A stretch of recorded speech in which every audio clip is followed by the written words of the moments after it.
ஐக்கிய மக்கள் சக்தியின் ஜனாதிபதி வேட்பாளர் சஜித் பிரேமதாச இன்று காலை யாழ்ப்பாணம் நல்லூர் கந்தசுவாமி ஆலயத்துக்கு சென்று வழிபாடுகளில் ஈடுபட்டார்.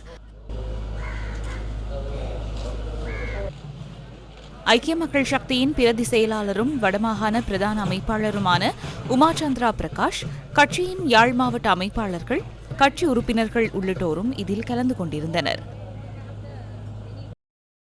இதனை அடுத்து ஐக்கிய மக்கள் சக்தியின் ஜனாதிபதி வேட்பாளர் சஜித் பிரேமதாச யாழ் மறைமாவட்ட ஆயர் ஜஸ்டின் பெர்னான் ஞானப்பிரகாசம் ஆண்டகையை சந்தித்து ஆசி பெற்றுக் கொண்டார்.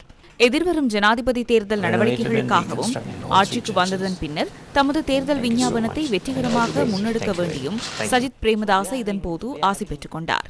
இனம் மற்றும் மதங்களுக்கிடையில் நல்லிணக்கத்தையும் சகோதரத்துவத்தையும் ஏற்படுத்துவதே தமது நோக்கம் என சஜித் பிரேமதாச யாழ் மறைமாவட்ட ஆயரிடம் இதன்போது எடுத்துரைத்தார். இதேவேளை எதிர்க்கட்சித் தலைவர் சஜித் பிரேமதாச யாழ் நாகதீப ரஜமகா விகாரைக்கு விஜயம் செய்து மத வழிபாடுகளில் ஈடுபட்டு ஆசி பெற்றுக் கொண்டார்.